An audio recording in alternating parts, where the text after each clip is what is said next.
Hello everyone, my name is Devi Khanal, student of Sikkim Government College Namchi, pursuing BSc in Physics.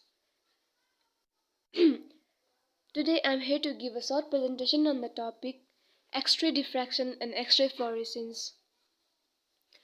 Moving forward with the presentation, first of all, I would like to offer my sincere thanks of gratitude to the Department of Physics, especially to Dr. C.P. Khatiwara for giving me such a wonderful opportunity to represent myself. So, without any further delay, let's move forward with it.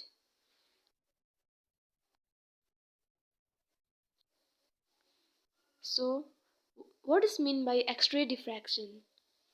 X-ray diffraction or XRD is a technique for analyzing the atomic or molecular structure of materials.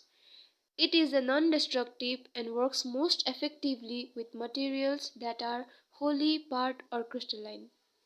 The technique is often known as X-ray powder diffraction because the material being analyzed typically is finely ground down to a uniform state. Now let's see how does XRD works.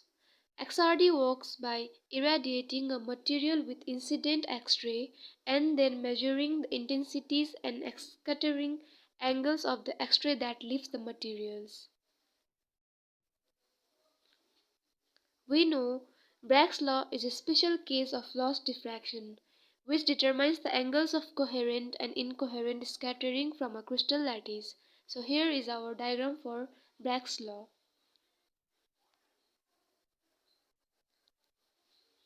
What will XRD measure? X-ray diffraction can do the following.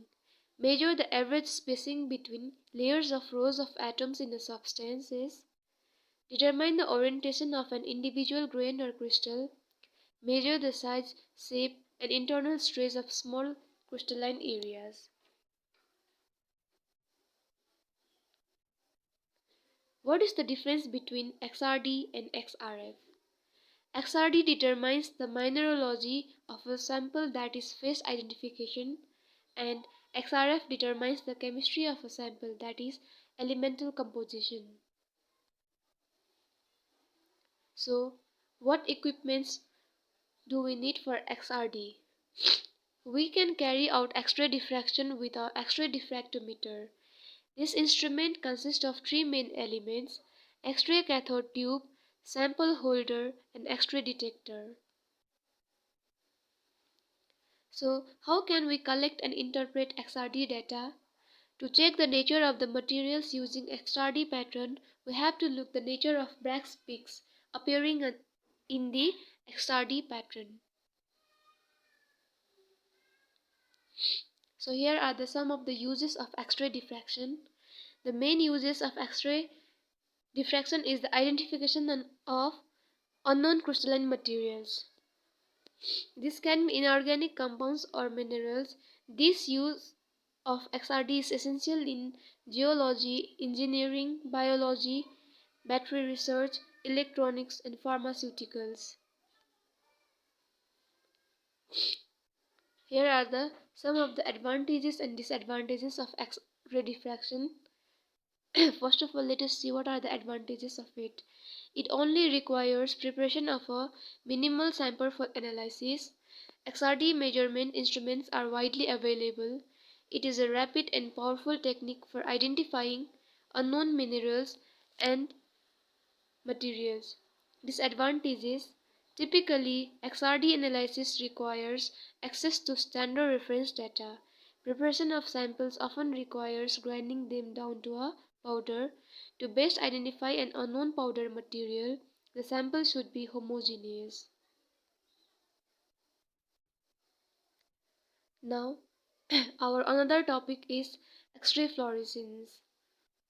Let's see what is meant by X-ray fluorescence.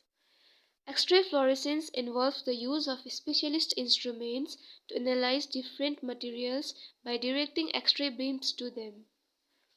The fluorescence part of the name refers to the radiation that certain substances produce when they receive the X-ray beams. X-ray fluorescence is an analytical technique, and the X-ray gives different readings depending on what elements exist in the material being analyzed.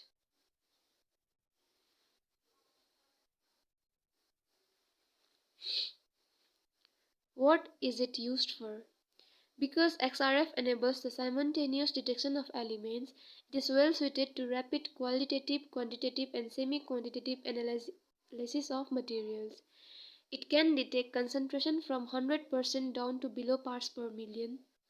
With approximately figured spectroscopic instrument, XRF can cover a huge range of elements from sodium to magnesium and even metal as light as beryllium. Who uses XRF?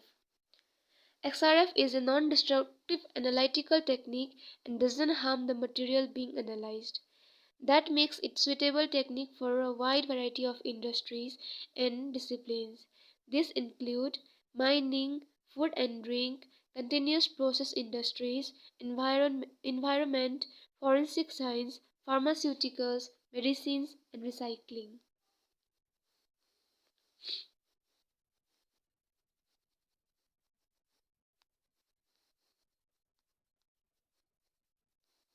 What can XRF detect?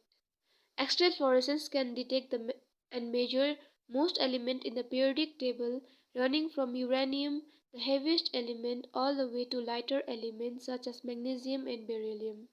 This means XRF can determine the elemental composition of any material. Let's see some of the advantages and disadvantages of it. EDXRF is a rapid process, making it a useful research and development tool. It is generally non-destructive, so you can test sample materials without posing any risk to them.